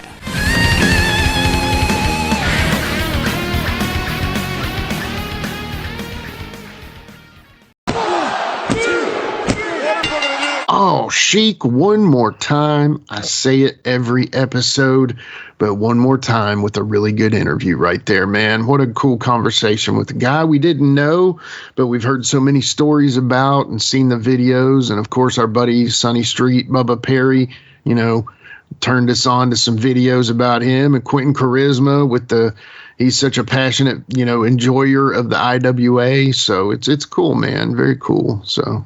Yeah, very good to have somebody like Quentin with all that knowledge asking some questions, throwing some questions our way to ask him. It really helps. Quentin's knowledge is just vast, so it's great to pick it a little bit and get those tidbits. Yeah, for sure. Very, very excited to be able to ask those questions because Quentin comes with so much of that knowledge. So we appreciate you always, Quentin, but we do appreciate Dr. Squash. Shane, thank you. By the way, Shane Morton, thank you for hooking this one up. You're our booker behind the scenes on more episodes than we could mention, but honestly, Shane put that bug in my ear around the time of the reunion about bringing him on, and we got everything lined up finally, and we got him on. And man, I just say I really enjoyed that interview. That Chet Atkins story was amazing. Just listening to him tell that story about how he had the balls basically to get Chet Atkins for $600 at this Rivergate Mall, man. Oh, that's my gosh. Crazy. It's a great story, but he had some great ones on it. And, it is cool to hear the stories of how they used to put TV together and how, last minute they are like me usually. So it was great to, that he wasn't, that he knew that, that he could have been, that stuff could have been better, and he didn't take himself too seriously in some of the stuff. And I can see plenty of people taking themselves too seriously and some of the aspects. Yeah, it's kind of he knew the place that they hold in history, kind of. Yeah, definitely, and I think it was fun, enjoyable TV to watch if you're into the wacky and zany nature of pro wrestling. I feel like they filled that void pretty nicely there, and it was a brief moment in time, but he had fun, and that's all that matters, I guess, in the long run. So, good for that. But we definitely appreciate you, Squash, and it was cool to get to learn your story, man. So, we'll talk to you again sometime in the future. And definitely appreciate you coming on, brother. I do know one thing is coming up soon. I know this is the 15th of August, but in 11 days, you'll be what, 48? 48. Oh, yeah, sorry. I'm not that old. Never mind. You'll have a birthday, right? I will have a birthday, but I'm older than you. I'll be 43. 43. I knew that. I'm just joking, calling you old, you know. I mean, Little Sheik will be 8. Is that what you're meaning by the 8? Same day. Yeah. Same day, same birthday. Yeah. So, yeah. But, yeah, y'all are going to have a good one, I assume. So that'll be cool. We'll have to hear all about it after it happens. So just if you have a second on the 26th, wish the Sheik a happy birthday. We'll be glad to send along the messages if he doesn't see them already. So hey, we've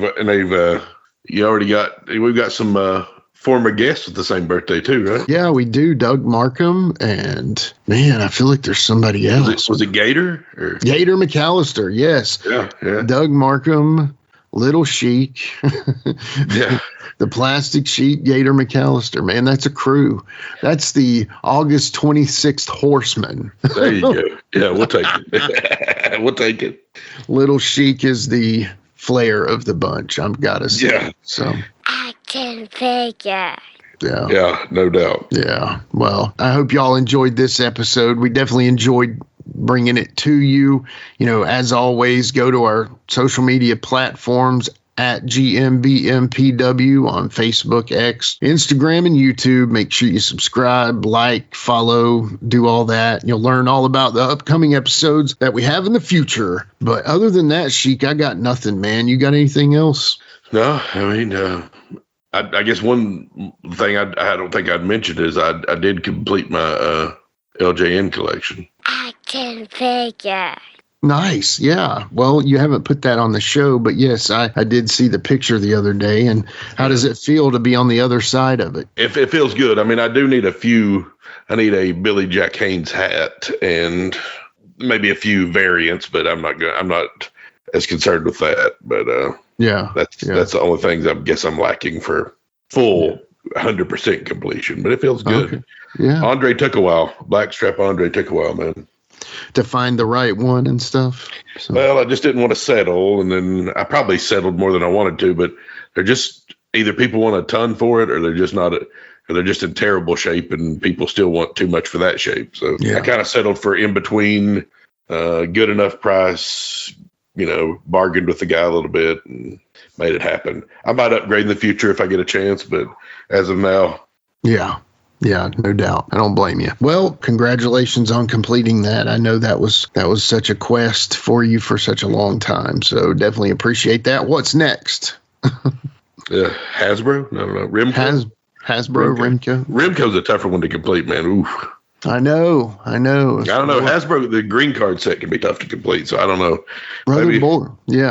Brother Boris needs to quote us a price, man. Come on. Yeah, bro. Yeah, come on, man. I'd flip out to get that one. That'd be crazy. That would be awesome. Get a Boris from Boris. Come on. That would be incredible. Yeah. Well, maybe I'll shoot him a text here and see what we can shake loose here when you give me the okay. So you've always got the okay on that. All right. Sounds good. Well, guys, we appreciate y'all. Thank y'all so much for listening to today's episode. Next week, I don't know exactly what we've got. Just stick with us and keep an eye on our social media pages and you'll find out in no time. So for our guest, Dr. Squash, Plastic Sheik, and myself, we say thank you for listening. We'll see y'all next time on Give Me Back My Pro Wrestling. Don't forget. The doctor is in. He'll see you right now. With a tear in my eye. This is the greatest moment in my life.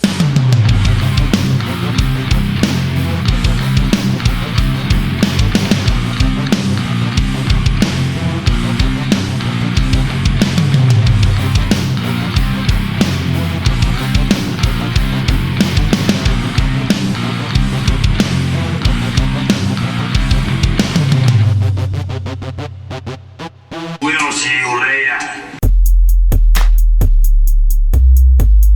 This has been a James Rock Street production.